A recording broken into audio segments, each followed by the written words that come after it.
Our top focus this morning is on the United States completing withdrawal of its forces from Afghanistan. This happened late Monday. 20 years of war has ended now with the United States moving out, and it's culminated, of course, in the Taliban's return to power. The US Army also posted a photo of the last soldier leaving Kabul. Major General Chris Donahue, who boarded a C-17 aircraft to leave Kabul, marked the end of the US mission in Afghanistan. The United States Secretary of State Antony Blinken says that they've suspended diplomatic presence also in Kabul and transferred operations to Doha. He added that less than 200 Americans are still left in Afghanistan. Meanwhile, as the US pullout was complete, the Taliban were in a celebratory mode. Elated Taliban fighters fired several rounds in the air as they entered the Kabul airport to express their happiness. We're here right now with the Taliban as they enter into what was only minutes ago it was an American-controlled portion of the military airport. Now they're taking over. It's one in which we will lead with our diplomacy. The military mission is over. A new diplomatic mission has begun. As of today, we've suspended our diplomatic presence in Kabul and transferred our operations to Doha, Qatar.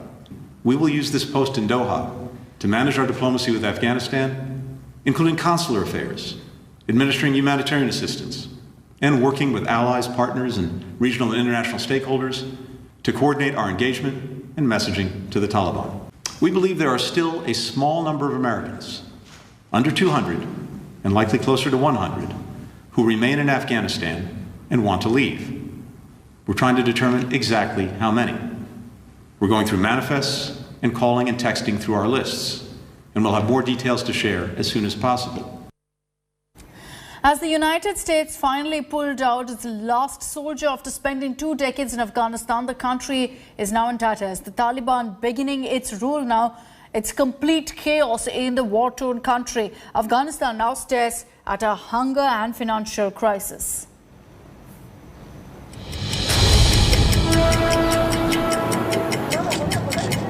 For the US, it's curtains on a 20-year-long war in foreign land.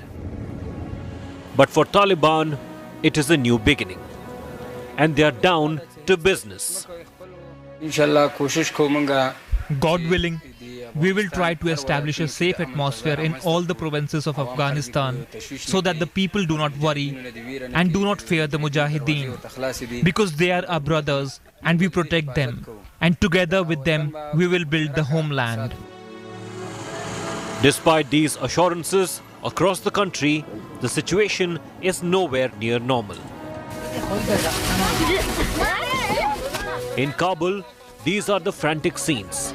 People reaching out for bags of food handed out by social workers.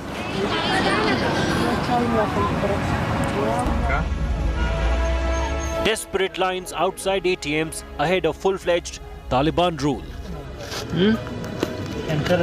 There are fears of restrictions on cash withdrawal by the Central Bank of Afghanistan. The country's economy that was fully dependent on foreign aid is now virtually decimated. Not just a financial crisis, a medical crisis also looms large. The fact that, as you may know, the whole health system in Afghanistan was supported from outside, foreign aid, mainly the World Bank, the EU, and some other donors. And as you may know, the World Bank, but also the IMF and some others, froze the funds for Afghanistan. And one of the great risks for the health system here is basically to collapse because of lack of support. Following the US troop pullout under a new Taliban regime, Afghanistan is staring at uncertain future on all fronts: social, political, and economic. The war-hardened citizens would hope they can survive this upheaval too. Bureau Report, India Today. And here's a look at exactly what the Taliban leadership, which is now in charge in Afghanistan, looks like. Gaurav Sawant explains.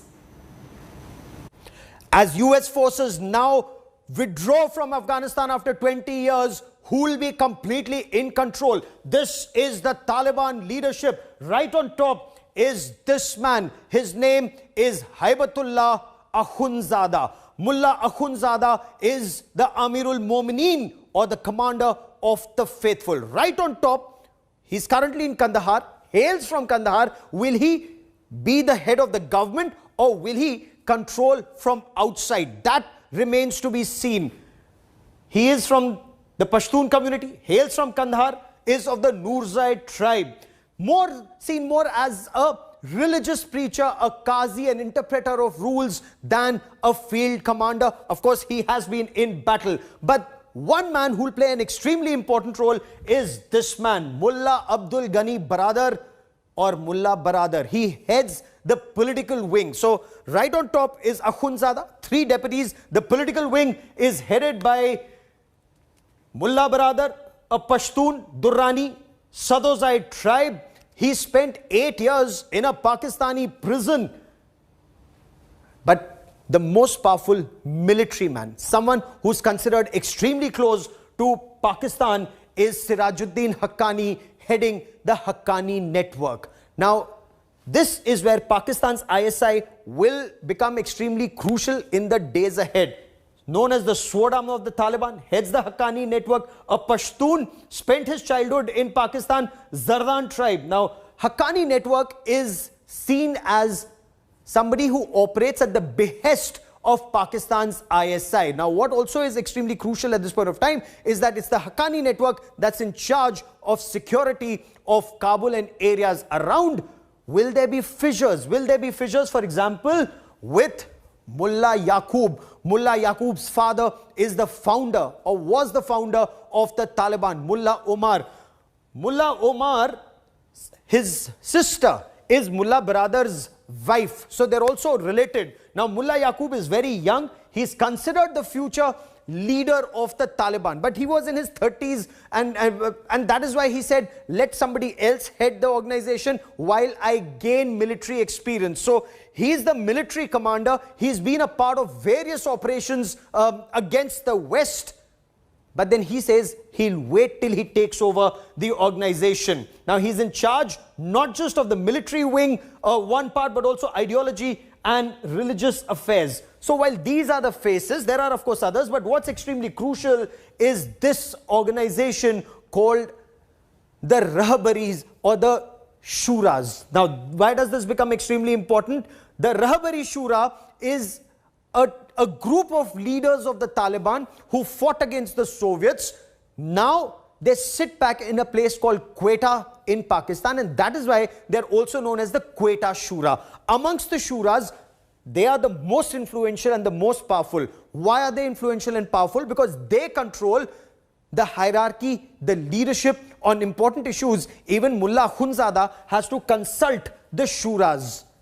Promotion of Taliban commanders, who will be appointed where, how will a certain law will be interpreted. All of that is done by the Quetta Shura. Of course, there are others. There's a Shura in Peshawar, there's one in Miram Shah. Equally important, but first amongst equals, amongst these council of Taliban, or the Shuras, is the Quetta Shura. So this is how this organization is likely to function in the times ahead.